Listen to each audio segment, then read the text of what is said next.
Dr. Denise Ratcliffe is a consultant clinical psychologist based in London. She has specialized since 2007 in the psychological issues surrounding bariatric surgery, eating behavior, emotional eating, and weight stigma. So much to get through. Denise, thank you so much for doing the show. Thank you for inviting me on. I'm looking forward to chatting more about those topics. Yeah. I mean, for listeners who may not know your work, who are you and what drew you into studying weight psychology and stigma? I'm a clinical psychologist and I've worked in this area for about 20 years or so. And I guess working as a psychologist in this field, I'm really trying to help people work through the challenging relationships that they've got with their bodies, their minds and their emotions and their weight, really. But it feels to me like it's an area where there's such high levels of psychological distress because of the shame that people experience about their weight. And I guess on a personal level, I've always been drawn to those areas where, I don't know, there's a sense of injustice in terms of how people are treated. And so that's why I was keen to sort of work in this area. And as soon as I started this work, I almost became a bit hooked by it in terms of just how interesting it is, but also that sense that you can make a real difference to people's lives. For 2 decades, you've been working with people before and after bariatric surgery. What surprised you most when you first entered this field? Yeah, okay, lots of surprises. I guess one of the big ones was really understanding how many diets people had done over how many decades. Yeah. And just being completely amazed at how resilient and focused people were, that they kept going back to dieting despite the fact that they lost weight and then regained it plus more. They would have almost like a period of recovery and then start the whole process over again. And I just thought it was the most amazingly resilient and determined group of people, which is the opposite of the narrative that you often hear in society. And so that really surprised me, I think, just how people kept going.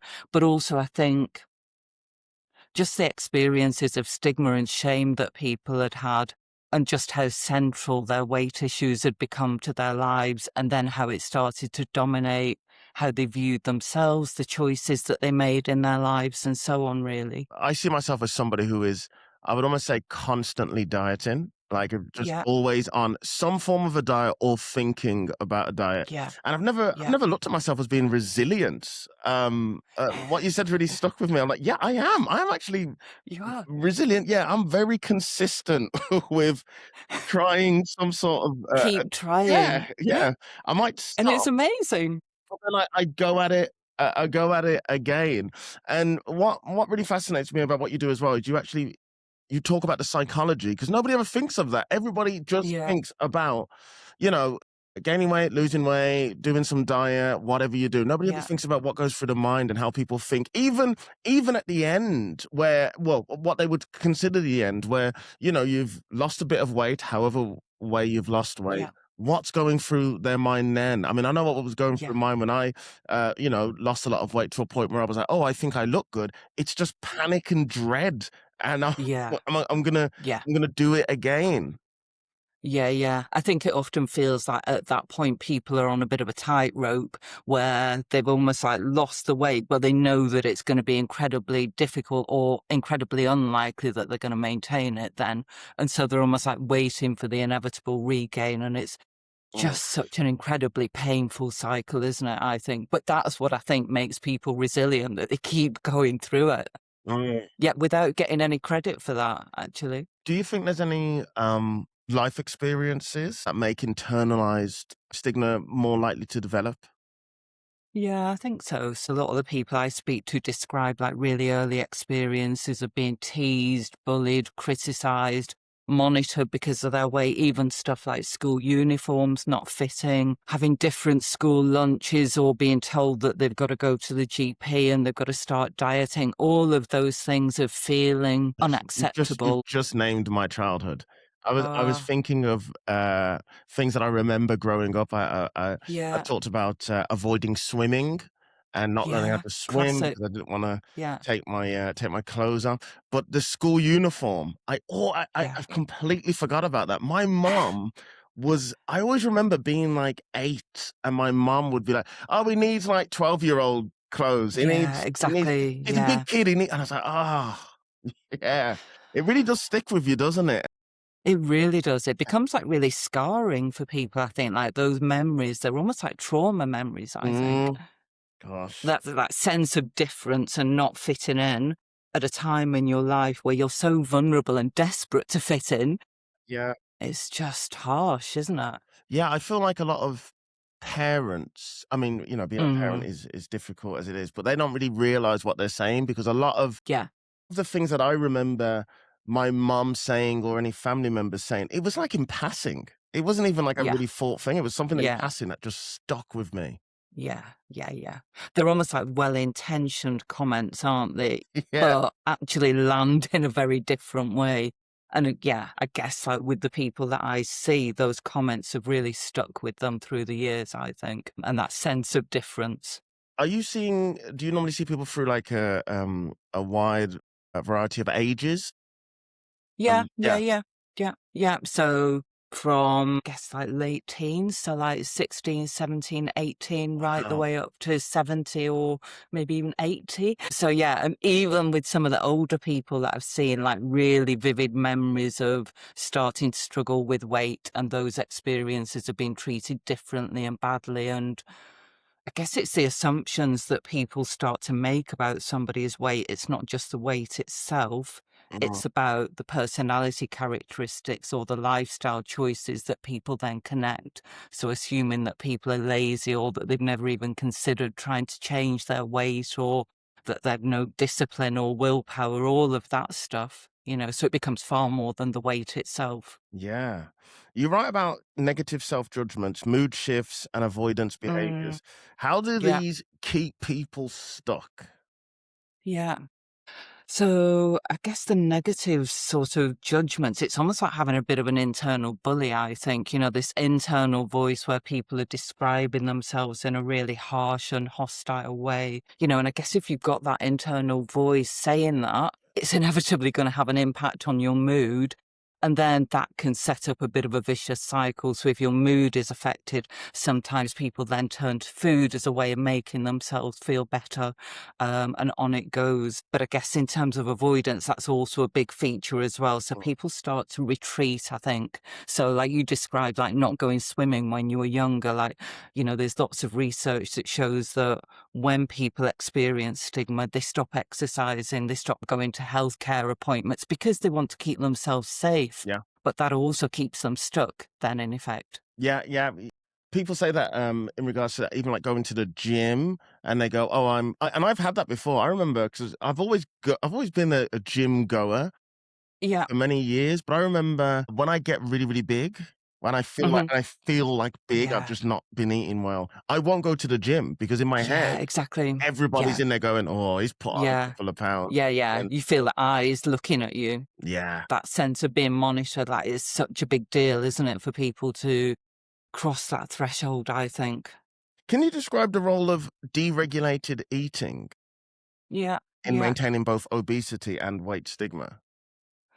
So I guess like, dysregulated eating, it comes up in all sorts of ways. I would say one of the main ways that it can come up is through dieting, to be honest. So many of the people that I see, they almost embark on these diets that are fairly restrictive or fairly radical that you can't maintain. And so they're either on a diet or off a diet. So as soon as they break the rule, in effect, all hell breaks loose, so to Gosh, speak. I tell you, You Denise, know it. I've never spoken to somebody who has said so many words that I 100%. I mean, I could give myself a diet, right? As I've gotten older, I've Yeah. learned to not call it a diet. I'm just like, I'm just Yeah. eating that makes Yeah. me feel better, right? Yeah. Yeah. And I could be doing really well. And I'm telling Yeah. you, I could have one sweet, Yeah. and in Yeah, my head, exactly. that's it. Yeah. That's it. It's done. The lever's broke. It all Yeah. goes downhill. And Yeah. then Yeah. I could be 3 weeks later, I'll be like, okay, Yeah. no, got to go back on the diet again. Yeah, exactly. Exactly. Yeah. And it's that on off pattern, which just really, I guess it throws people's minds out of order, but also your metabolism and your body as well. Your body just doesn't feel safe because it's either feast or famine, isn't it? Yeah. And that's not good in terms of regulation. But also I suppose there's other types of dysregulated eating, so the emotional eating patterns that we talked about as well. So we know that that's really common amongst people who struggle with weight as well. But also there's a specific type of eating disorder called binge eating disorder. So about a third of people who are having bariatric surgery will have that as a condition as well. Yeah, yeah, I think that's definitely where I sort of lean more towards, especially at my worst, was it was more sort of it was binge eating, but I would never make Mm. myself sick. Yeah, I would almost it would almost, like, think I would punish myself by having to just keep it in. Because in my to keep head, it it's in. like, if I'm trying to make Yeah, myself sick, that's me trying to get rid of it, and it's like, "No, no, no, you yeah, need to keep this in because this is what you've yeah, done to yourself."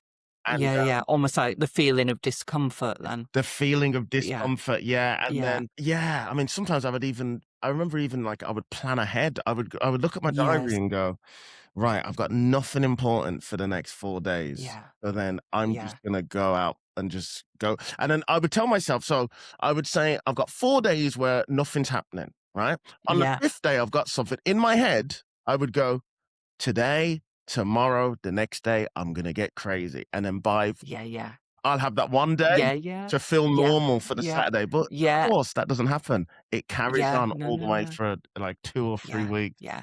Yeah, And it's that letting go, isn't it? I think, so many people have that experience of where they plan ahead, but also doing it in secret as well. So many of the people I see, it will be away from other people's eyes or that sense of being monitored. So they might do it in their car or in their bedroom and all of that stuff. I remember, with a girlfriend many years ago, and she Yeah. never forgot it.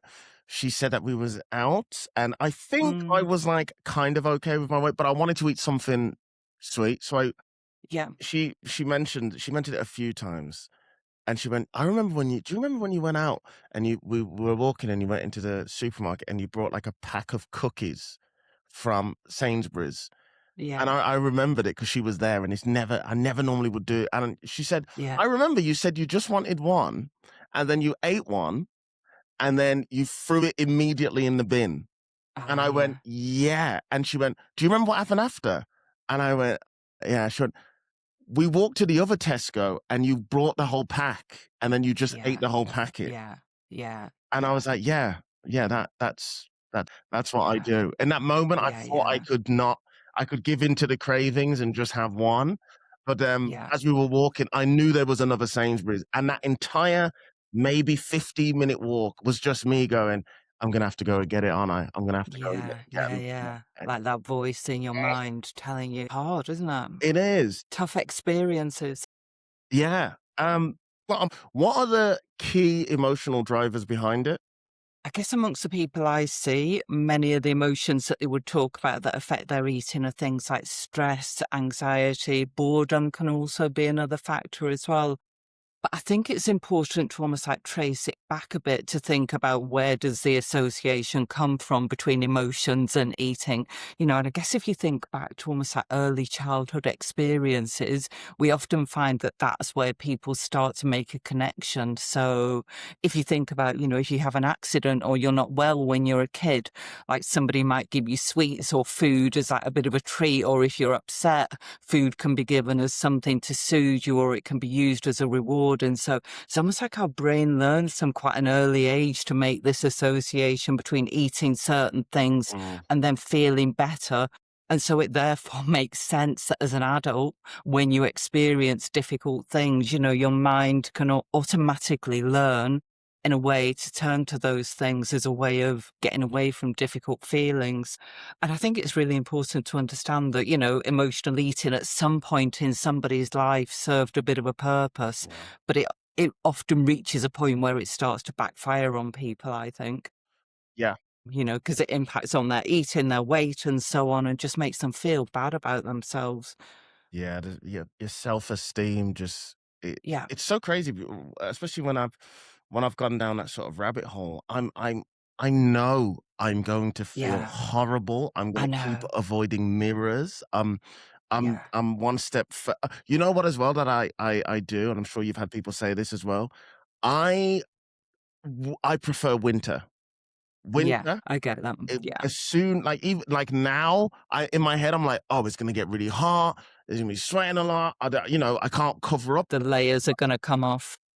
Yeah, Exactly, yeah, and then that adds yeah, that little bit of stress. I will say the worst I've ever felt in regards to, overeating or just feeling confident in who I am has been the summertime, easily, because I just yes, know yeah, and, you see the weather and it's like, it's gonna be 25 and you go, "Ah, but I have to stay in. yeah, I can't go yeah, out because yeah, I yeah, can't cover up," and then that yeah. will just affect your mood and with my own issues, I would say I've missed a lot of what potentially could have been amazing times in my life, Mm, events, yeah, get-togethers and stuff, just because I felt, really bad about my weight. What I wanted to ask you as well is how do people break these sort of cycles? Is there any yeah. practical strategies that they could potentially use? Yeah, I think so. It's definitely something that can change. I think it requires a bit of a change of mindset, to be honest, because I guess often the people I see, they've spent so much time and energy focusing on managing their eating. And actually, what I'm trying to get people to do is to learn to focus on managing their emotions.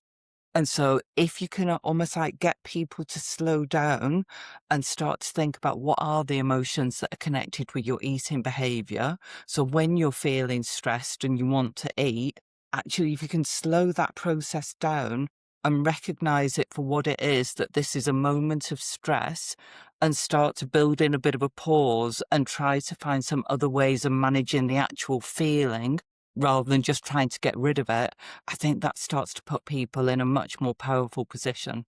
So it's almost like switching their attention away from food back to the emotion itself, because generally we're not really taught how to manage emotions, or if we're taught how to manage them, it's to get rid of them, Yeah. which isn't realistic. It's really about learning to experience them and deal with them differently. And that's the route to managing emotional eating, And I think. I guess because they're not managing that part, that aspect, which is really Yeah. important, that is why it's so easy for people to just rebound once Yeah, completely. once they've lost weight Completely. or feel good. They Yeah, yeah, yeah, completely. Yeah, because emotions still continue. Life still throws difficult and challenging things at us, whether you're slimmer or heavier. And so, yeah, actually learning to manage those emotions is important. But also with rebound, biology also plays a big role in that as well. could I ask you about a topic I'm kind of obsessed with, Yeah, bariatric go for it. surgery? Yeah, yeah, Um, yeah. just just explain for anyone at home who doesn't know, what exactly is it? Yeah.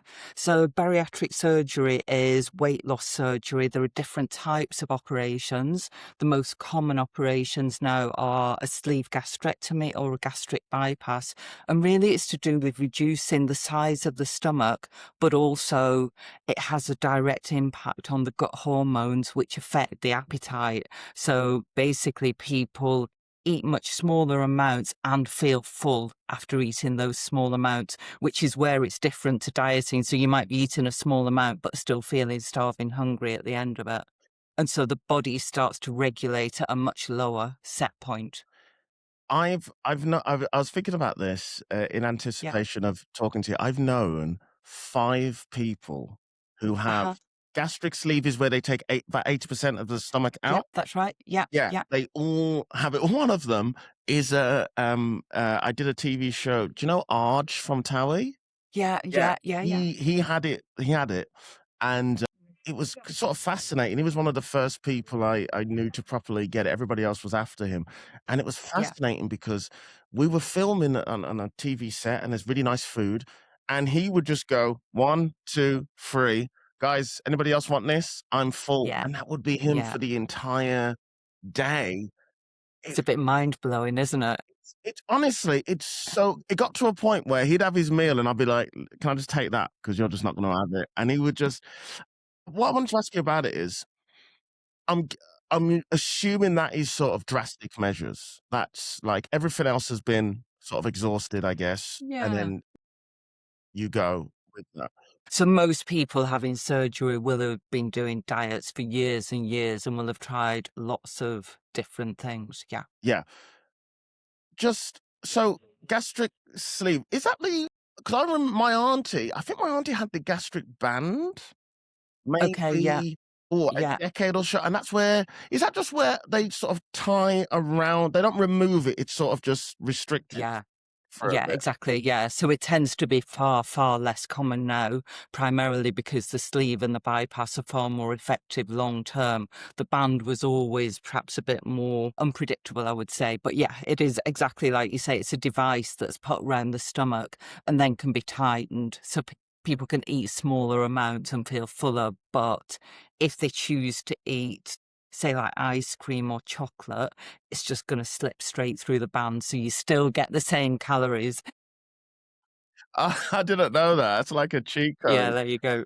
My aunt They call them slider foods. slider food, okay, okay, so plenty of beers and whatnot, it's just everything's Yeah. in there, nice. Yeah, exactly. You just gotta blend up your food essentially, and then you can just get as much in. My auntie had it, and I remember she lost a good couple of stone, and Yeah, then I think she was just eating normally, and I didn't quite yeah, understand why, but I guess it's 'cause it sort of expands back, I guess, yeah, after a yeah. while. Or maybe for people who had the bands, there's a real art to getting the level of restriction and adjustment right with the bands. And so if that's not adjusted to the right level, people wouldn't feel the true effects of it. So what exactly is the gas did you say bypass? Yeah, the gastric bypass. So the difference between the sleeve and the bypass is that with a sleeve, 80% of your stomach is removed, but with a bypass, the stomach is sectioned off. And so you have a staple line across it Oh. and a small pouch that the food goes into, but the intestines are then reconnected. So there's a bit more plumbing work with the bypass compared to the sleeve. But if you look at the evidence like that's been done or the research that's been done over years, it's got slightly better outcomes long term. For many years now, you've worked with people before and after bariatric surgery. What are your views on the jabs, which is a very Mm, different kind of weight yeah, loss, I guess? yeah. I think the jabs are a really useful addition in terms of it's another obesity treatment that people can access. So I think I think it's a really exciting time in terms of how we can help people who've been struggling with their weight for a long time. I think it can give people a different experience of trying to lose weight as well. So rather than just repeating that really painful cycle that we talked about before, where people go on a diet and then they're off a diet and they regain the weight. Actually, this is a different approach into it. And I think it can help people feel less ashamed and also understand that some of the drivers for this are their biology. And so by regulating their appetite system, actually, this is a really different experience compared to what they might have done on a diet previously. I've got some concerns about how they're going to be used long term because obviously they're very costly and there's very few people who are going to be able to stay on them long term, I think. And so I've got some slight concerns about whether it's just going to be a painful experience of regaining weight after people have come off the medication. That's what the research is showing, unless people have got really good support alongside and really use the medications as a bit of a window of opportunity. Also a bit worried that they're being used by a different group of people as well. So they're intended for people who are living with obesity, and that's not always what we see reflected in the media or celebrities using them and so on and so forth. And so I think we've got to make a bit of a distinction between using them for obesity versus people using them because they're striving for thinness. And that's a different group, I think. Yeah, 100%. You made so many great points then. Biology is one that people just do not talk about I at all, know. and it's I it's know. it's key. It's the difference between, It really is. me and somebody else who's the same height, same weight, Yeah, eating the same amount completely. of calories, completely different, outcomes. Yeah, Also, yeah, completely. I'm with you as well, in regards to the jabs. It is a case of a lot of people just take them to either stay thin or Yeah, become thinner, and that's not really that's not what it that's was not invented what they're for at intended all. for. But I also worry as well because I don't think and from the people that I know who take them, because I mean, there's a lot of the thing is I've noticed with this that's very different is, and obviously if somebody's had like a gastric sleeve or whatnot, it's quite you'll know. because they're just, they just won't eat a lot. But I've noticed with people who are taking the jabs, it's a little harder to tell. Nobody ever really talks about it. And people are just doing it for months and months. And I asked a comedian friend of mine who's on it and has lost, a considerable amount of weight. I said, what lessons are you learning? So if you come off it, what happens then? And they just went, I just don't think I can come off it. Yeah. People are becoming very dependent on it, but also this like really weird experience of lack of hunger as well. So I think for a lot of people, it's almost helping them avoid food and hunger. So rather than getting used to having to understand levels of hunger and how to engage with food in a long-term way, it's almost like an opt-out process for them. There's a lot of people who are just buying them from anyone. It seems to be everybody seems to be selling them. It's a whole black market. I feel like if you are selling that sort of stuff, it's like, obviously if they do get a bariatric surgery, they get a whole thing in terms of how to live, the eat, weight, diet, all that sort of stuff with it. So there is lessons there, and they're learning, and they're, being told this will happen, this will happen. A lot of people with some of the jabs, they're just not getting that because they're not getting it from doctors. They're getting it from I think you're right. other people. And, you've been around people whose weight and diet culture and whatnot for a long time. And I've been focusing on it for probably about 20 years myself. And I've never seen anything like what's happening with the jabs. It's just exploding everywhere. It really has, yeah. And what we've seen is that as people have moved towards the jabs, they've stopped having surgery, or the numbers of people having surgery. And so, again, that's another concern for me, that almost like people are being a bit distracted by the jabs, when in fact they will be far better off thinking about surgery as a long-term option. The evidence-based long-term is much stronger for surgery. That's interesting. I mean, I guess so. A sleeve, there's no way. There's no way. I mean, I'm not going to say it's 100%, but I feel like anybody who has a gastric sleeve must immediately just lose so much weight, and then they keep it off. There's almost no way you can put it on when you think about it. There is a subgroup of people who regain after. What? How do they do that? It's possible. You have 80% of your stomach taken out, and you still get that's honestly, you've blown my mind with that, because I would have bet hard cash that it's impossible. I'm sorry, I've destroyed a myth for you. Like, it's rare, but it absolutely can happen, and that's partly because people may not necessarily have addressed some of the things that they need to address along the way. So they might still have that emotional relationship with food, or sometimes life just gets in the way for people. Like if they've got like major life events, they lose routine, because you've got to work at it. You need time to focus on it. And if that just goes out of the window, then it's really difficult for people. Yeah, that's true. And it's sad. It's really sad to see when it happens. It's painful. Yeah, I was going to say that. It must be absolutely heartbreaking for them. I can't even imagine what that does to them psychologically. Yeah. Devastating. This thing that you thought was your exit route has then not worked out. Like, that's tough. Denise, thank you so much for doing this. I've learned so much in such a short amount of time. What I wanted to ask you is, for someone listening today who feels deeply ashamed about their body, where can they realistically start? Yeah, it's a good question. I would think a good starting point is just to start by noticing the way that you're speaking to yourself. And so noticing the comments and the judgments and the critical voice that you might use with yourself and the statements that you're using.